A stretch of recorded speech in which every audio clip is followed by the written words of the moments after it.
हरे कृष्णा, जय श्री हरि, ओम नमः शिवाय। प्रिय भक्तजनों, आज बृहस्पतिवार के पावन दिन आप बृहस्पति देव जी की बड़ी ही दुर्लभ और सभी मनोकामनाओं को पूर्ण करने वाली कथा सुनेंगे। इस कथा को सुनने से भक्तों की सभी मनोकामनाएं भगवान बृहस्पति देव की कृपा से पूर्ण हो जाती हैं। तो आइए बड़ी ही श्रद्धा और प्रसन्न चित्त मन से इस कथा को सुनते हैं। प्राचीन समय की बात है। भारत में एक प्रतापी और महादानी राजा राज्य करता था। वह गरीबों की सेवा करता था, ब्राह्मणों को दान देता था, कुएं, तालाब, बाग, बगीचे आदि लगाता था। परंतु यह सब दान पुण्य और धार्मिक कार्य उसकी रानी को पसंद नहीं आते थे और वह राजा को भी ऐसा करने से मना किया करती थी। एक दिन राजा शिकार खेलने के लिए वन को गए हुए थे। रानी अपने महल में अकेली बैठी हुई थी। उस समय बृहस्पति देव साधु के वेश में रानी के पास आए और भिक्षा मांगने लगे। रानी ने भिक्षा देने से मना किया और कहा, साधु महाराज, मैं तो इस दान पुण्य से परेशान हो गई हूँ। मेरे पति सारा दिन धन का दान पुण्य करते हैं, इससे मेरा मन बहुत दुखी होता है। मेरी यही इच्छा है कि हमारा धन नष्ट हो जाए और मैं पूरे आराम से रह सकूं। इस पर साधु रूप में आए हुए गुरु बृहस्पति ने रानी को बहुत समझाया और कहा, रानी, तुम इस धन का दान करो, पुण्य कर्मों में लगाओ, तालाब, बाग, बगीचे आदि का निर्माण कराओ। इससे तुम्हारा और तुम्हारे कुल के वंशज का नाम आगे बढ़ेगा। परंतु रानी ने ऐसा करने से साफ मना किया और कहा कि मैं ऐसा नहीं करना चाहती हूँ। आप कुछ ऐसा उपाय बताइए जिससे यह धन नष्ट हो जाए और मैं पूरे चैन से रह सकूं।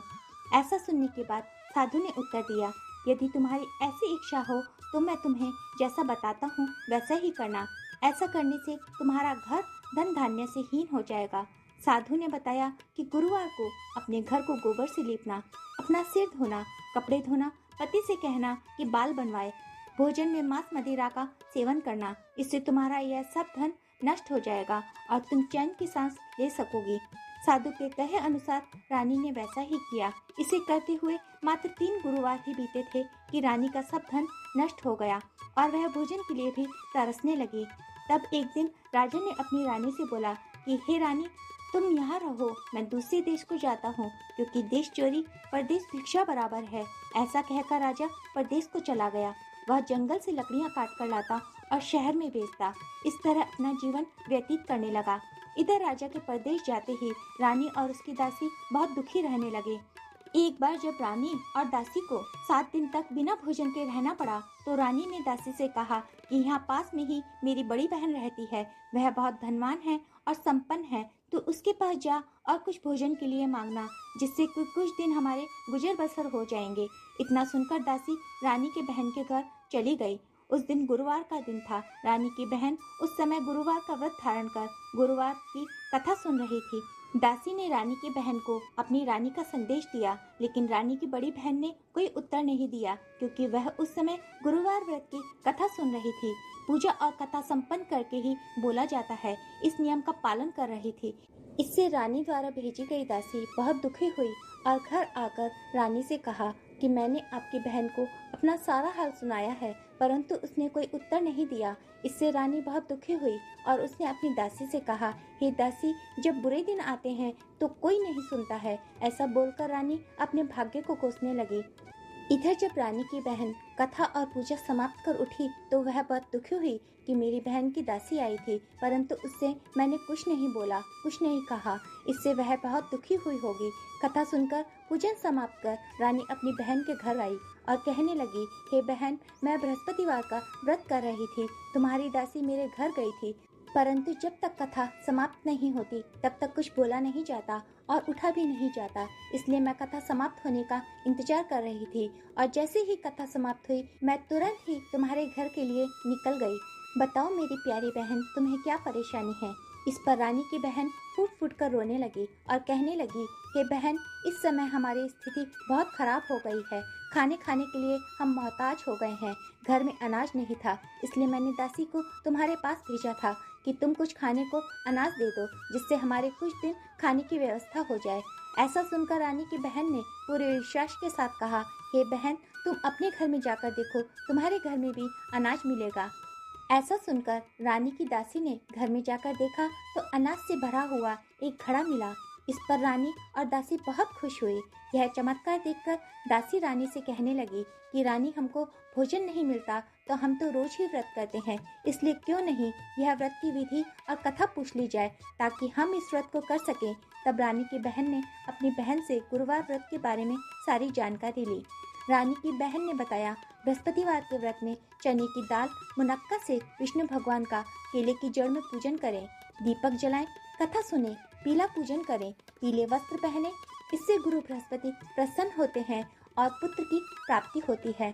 व्रत और पूजन की विधि बताकर रानी की बहन अपने घर को लौट आई। 7 रोज बाद जब दोबारा गुरुवार का दिन आया तो रानी और दासी दोनों ने व्रत रखा और घुड़शाला में जाकर चना और गुड़ बीनकर ले आई। फिर रानी और दासी ने चने और गुड़ से केले की जड़ में भगवान विष्णु का पूजन किया।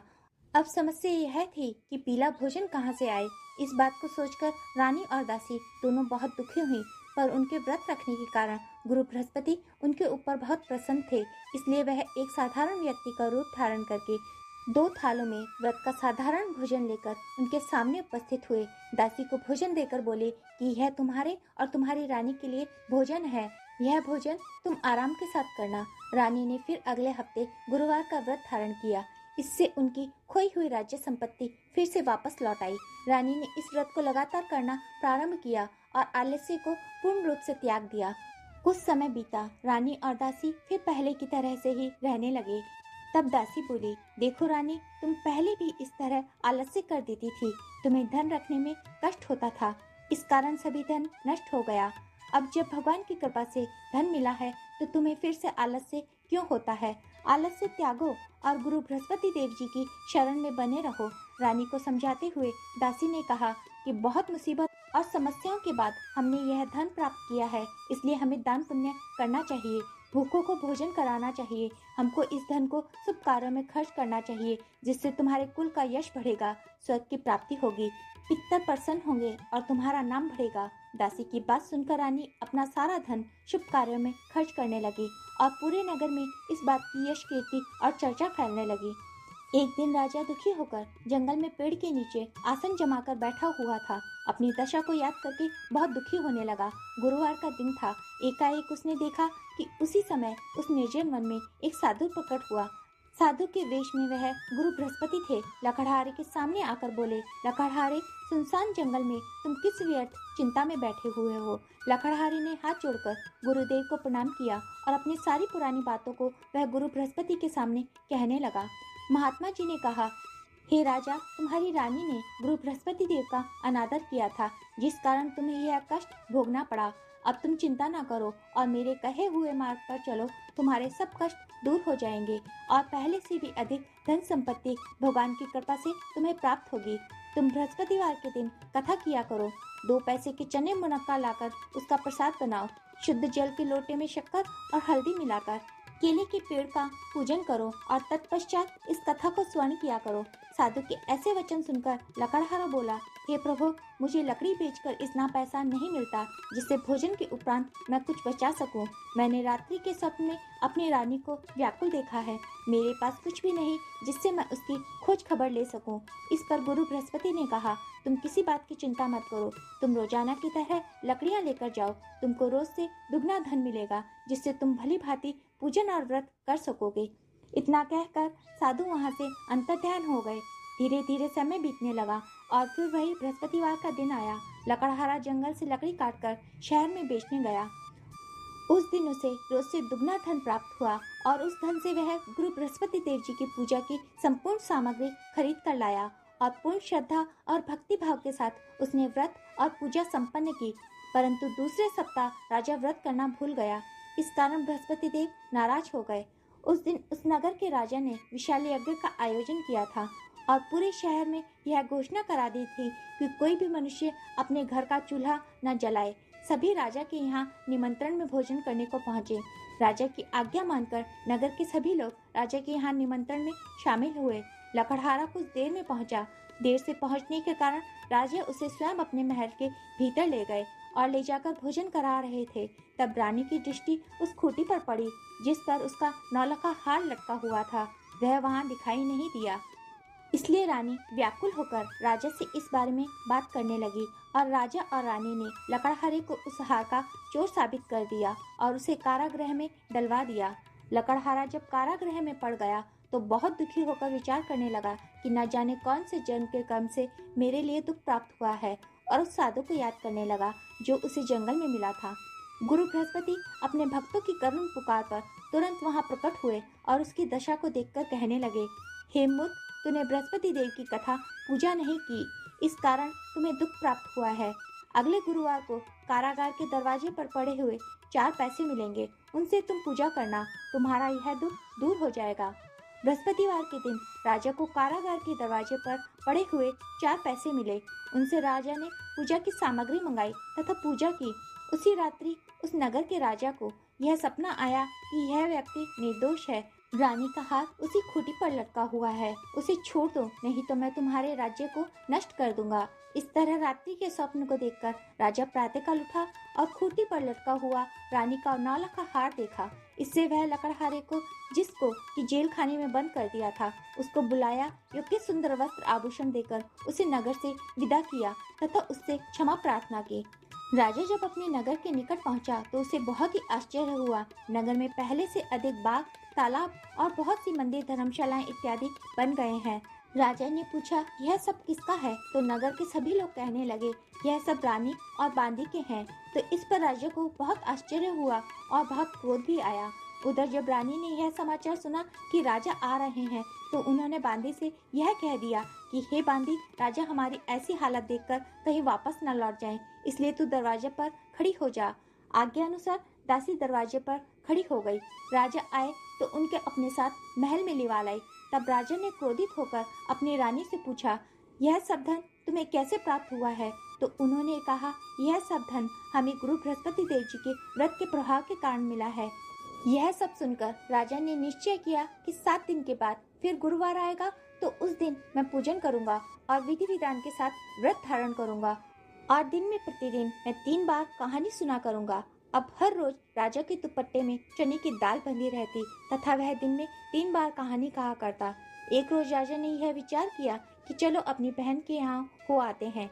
इस तरह निश्चय कर राजा घोड़े पर सवार हो अपनी बहन के यहाँ चलने लगा। मार्ग में उसने देखा कि कुछ आदमी एक मुर्दे को लेकर जा रहे हैं। उन्हें रोककर राजा कहने लगा, अरे भाइयों, मेरी बृहस्पतिवार की कथा सुन लो। इस पर कुछ लोग क्रोधित हो गए और बोले कि इधर हमारे आदमी की मृत्यु हो गई है और उधर तुम्हें अपनी कथा की पड़ी है। परंतु कुछ बुद्धिजीवी लोग बोले कि नहीं, इसकी कथा को सुन लेते हैं। कथा आदि जैसी ही पहुंची, मुर्दा हिलने लगा और जब कथा समाप्त हुई तो वह मनुष्य राम राम करके उठ खड़ा हुआ। आगे मार्ग में चलते हुए एक किसान जो कि खेत में हल चला रहा था, राजा ने उसे देखकर कहा, अरे भाई, मेरी गुरुवार की कथा सुन लो। किसान बोला, जब तक मैं तुम्हारी कथा सुन लूंगा तब तक मैं अपनी खेत के 4 हरैया जोत लूंगा, अपनी कथा किसी और को सुनाना। इस तरह राजा आगे चलने लगा। राजा के हटते ही किसान का बैल पछाड़ खाकर गिर गया तथा किसान के पेट में बड़े जोर का दर्द होने लगा। उस समय किसान की माँ उसके लिए रोटी और पानी लेकर आई थी। जब यह सब हाल देखा तो बहुत दुखी हुई तथा दौड़कर उस राजा को बुलाकर लाई और उसे बुलाकर अपने खेत में बैठकर कथा सुनने लगी। कथा जैसे ही प्रारंभ हुई, किसान के पेट का दर्द बंद हो गया तथा उसके बैल उठ खड़े हुए। राजा अपनी बहन के घर पहुंचा। बहन ने भाई का खूब स्वागत और सत्कार किया। दूसरे दिन प्रातःकाल राजा जगा तो देखने लगा कि सभी लोग भोजन कर रहे हैं। राजा ने अपनी बहन से कहा, ऐसा कोई मनुष्य है जिसने अभी तक भोजन ना किया हो? मेरी बृहस्पतिवार की कथा सुन ले। बहन बोली, भैया, यह देश तो ऐसा ही है, पहले यहाँ लोग भोजन करते हैं, बाद में कोई और काम करते हैं। अगर कोई पड़ोस में हो तो देख आऊं। वह ऐसा बोलकर देखने चली गई, परंतु उसे कोई ऐसा व्यक्ति नहीं मिला जिसने अभी तक भोजन नहीं किया हो। वह एक कुम्हार के घर गई जिसका लड़का बहुत बीमार था। उसे मालूम हुआ कि उसके यहाँ 3 दिन से किसी ने भोजन नहीं किया है। रानी ने अपने भाई की कथा सुनने के लिए कुम्हार से कहा। वह तैयार हो गया। राजा ने जाकर गुरुवार की कथा कही, जिसको सुनकर कुम्हार का लड़का ठीक हो गया। अब तो राजा की बड़ी प्रशंसा होने लगी। एक रोज राजा ने अपनी बहन से कहा, हे बहन, अब हम अपने घर को जाएंगे, तुम भी तैयार हो जाओ। राजा की बहन ने अपनी सास से आज्ञा मांगी तो सास ने कहा, तू चली जा, परंतु अपने बच्चों को मत ले जाना, क्योंकि तेरे भाई के कोई संतान नहीं होती। बहन ने अपने भाई से कहा, हे भैया, मैं तो चलूंगी, परंतु कोई बालक नहीं जा पाएगा, क्योंकि माता जी की आज्ञा नहीं है। इस पर राजा बोला, जब बालक ही नहीं चलेगा तो तुम ही चलकर क्या करोगी। बड़े दुखी मन से राजा अपने नगर को लौट आया।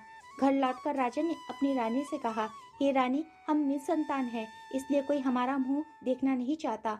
और ऐसा बोलकर राजा ने भोजन इत्यादि नहीं किया और अपने महल में जाकर विश्राम करने लगा। रानी बोली, प्रभु बृहस्पति देव ने हमें सब कुछ दिया है, वह हमें संतान भी अवश्य ही देंगे। उसी रात बृहस्पति देव ने स्वप्न में कहा कि राजा उठ, तेरे दुख के दिन समाप्त हुए, तेरी रानी गर्भ से है।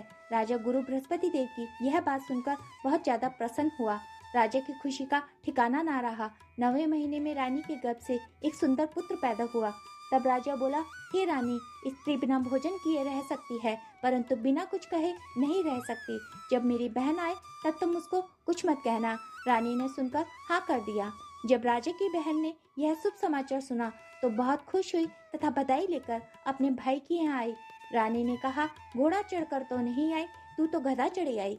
राजा की बहन बोली, भाभी, मैं इस प्रकार ना कहती तो तुम्हें औलाद कैसी मिलती। बृहस्पति देव ऐसे ही हैं, जैसे जिसके मन में मनोकामना है सभी को पूर्ण करते हैं। प्रेम पूर्वक जो इस व्रत को धारण करता है, इस कथा को सुनता है और पढ़ता है, उसकी सभी मनोकामनाएं गुरुदेव की कृपा से पूर्ण हो जाती हैं। बोलो बृहस्पति भगवान की जय। प्राचीन काल में एक ब्राह्मण था। वह बहुत निर्धन था। उसकी कोई संतान नहीं थी। उसकी स्त्री बहुत मलिनता के साथ रहती थी। वह स्नान न करती, किसी देवता का पूजन न करती। इससे ब्राह्मण देवता बड़े दुखी थे। बेचारे बहुत कुछ कहते थे, किंतु उसका कुछ परिणाम न निकला। भगवान की कृपा से ब्राह्मण की स्त्री के कन्या रूपी रत्न पैदा हुई। कन्या बड़ी होने पर प्रातः स्नान करके विष्णु भगवान का जाप व बृहस्पतिवार का व्रत करने लगी। अपने पूजन पाठ को समाप्त करके स्कूल जाती तो अपनी मुट्ठी में जौ भरकर ले जाती और पाठशाला के मार्ग में डालती जाती।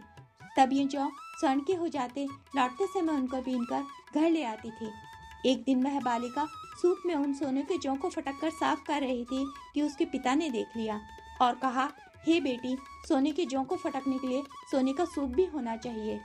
दूसरे दिन बृहस्पतिवार था। इस कन्या ने व्रत रखा और बृहस्पति देव से प्रार्थना करके कहा, हे प्रभु, मैंने आपकी पूजा अगर सच्चे मन से की हो तो मेरे लिए सोने का सूप दे दो। बृहस्पति देव ने उसकी प्रार्थना स्वीकार कर ली।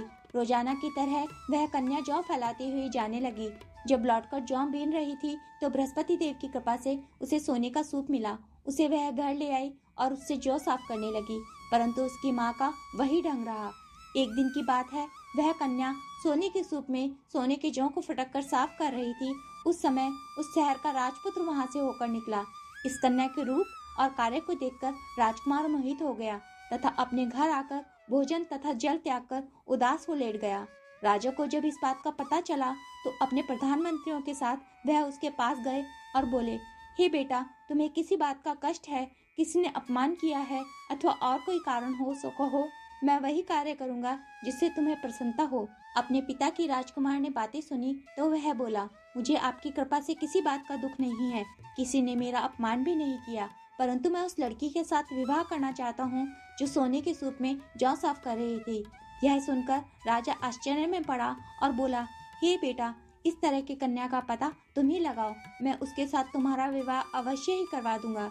राजकुमार ने उस लड़की के घर का पता बतलाया। तब मंत्री उस लड़की के घर गए और ब्राह्मण देवता को सभी हाल कह सुनाया। ब्राह्मण देवता राजकुमार के साथ अपनी कन्या का विवाह करने के लिए तैयार हो गए तथा विधि विधान के अनुसार ब्राह्मण की कन्या का विवाह राजकुमार के साथ हो गया। कन्या के घर से जाते ही पहले की भांति उस ब्राह्मण देवता के घर में गरीबी का निवास हो गया।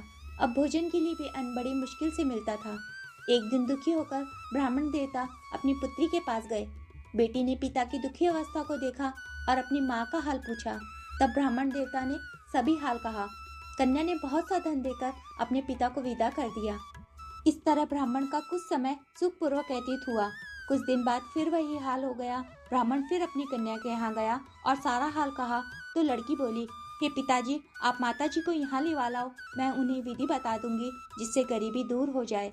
वह ब्राह्मण देवता अपनी स्त्री को साथ लेकर पहुँचे तो पुत्री अपनी माँ को समझाने लगी, हे माँ, तुम प्रातःकाल प्रथम स्नान आदि करके विष्णु भगवान का पूजन करो तो सब दरिद्रता दूर हो जाएगी। परंतु उसकी माँ ने एक भी बात नहीं मानी। और प्रातःकाल उठकर अपनी पुत्री के बच्चों की जूठन को खा लिया। इससे उसकी पुत्री को और भी अधिक क्रोध आया और उसने एक रात कोठरी से सभी सामान निकाल दिया और अपनी माँ को उसमें बंद कर दिया। प्रातःकाल उसमें से उसे निकाला तथा स्नान आदि करा के पाठ करवाया तो उसकी माँ की बुद्धि भी ठीक हो गई और फिर प्रत्येक बृहस्पतिवार को व्रत रखने लगी। इस व्रत के प्रभाव से उसकी माता तथा पिता बहुत ही धनवान और पुत्रवान हो गए और बृहस्पति जी के प्रभाव से इस लोक के सुख भोग कर मरने पर स्वर्ग को प्राप्त हुए। बोलो बृहस्पति भगवान की जय। बोलो विष्णु भगवान की जय।